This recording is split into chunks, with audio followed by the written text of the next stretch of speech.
Bienvenue pour cette première édition de Prisme, la note de conjoncture de l'agriculture et de l'agroalimentaire. Nouvelle technologie. Dans la catégorie outils d'aide à la décision, je demande les drones. Appelés également aéronefs autonomes ou semi-autonomes, ils sont de plus en plus utilisés en agriculture.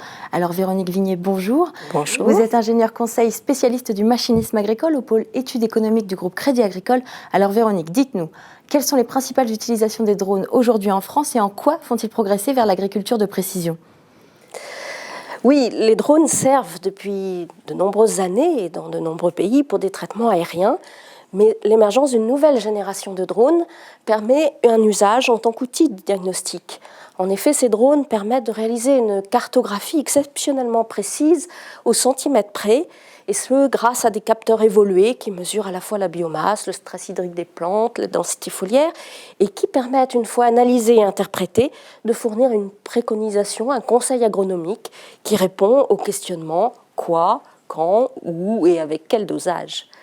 En effet, si l'agriculteur cherche à gagner en précision, c'est surtout parce qu'il souhaite une meilleure utilisation de ses produits phytosanitaires, de ses engrais, mais aussi parce qu'au-delà de l'amélioration de ses rendements, il veut bien sûr réaliser des économies et respecter l'environnement. Rappelons que le nouveau plan Écophyto prévoit une division par deux de l'usage des pesticides.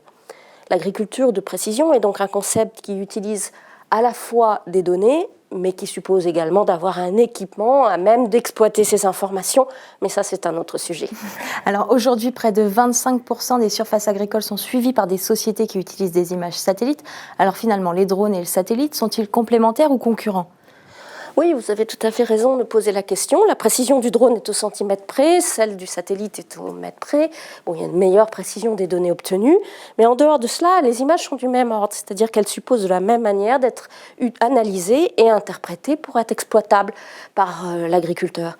Le conseil repose de toute façon sur l'exploitation des données historiques, topographiques, géographiques, locales, qui sont en général conservées par la coopérative ou par les agriculteurs eux-mêmes.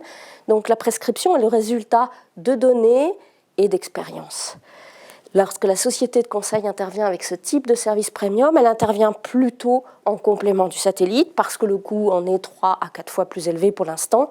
Et il apparaît que de telles prestations, par contre, ont un intérêt pour des cultures spécialisées à forte valeur ajoutée, comme la vigne ou le maraîchage. Dans ce type de culture, la précision est au degré de l'enterrant. Et dans le domaine des grandes céréales, par contre, ça sera moins avantageux. Mais bon, pour l'instant. Alors dites-nous Véronique, est-ce que vous pensez que cette filière aura un potentiel d'avenir important ? Oui, même si celle-ci doit encore affiner ses modèles, il y a peut-être encore trop d'acteurs dans la captation d'images et peut-être pas suffisamment d'acteurs capables d'interpréter les images obtenues et ayant une expérience reconnue de conseil. Il faut comprendre que cette prestation suppose un certain degré de confiance entre l'exploitant et la société de conseil, ce qui avantage pour l'instant les acteurs déjà présents sur le métier du conseil.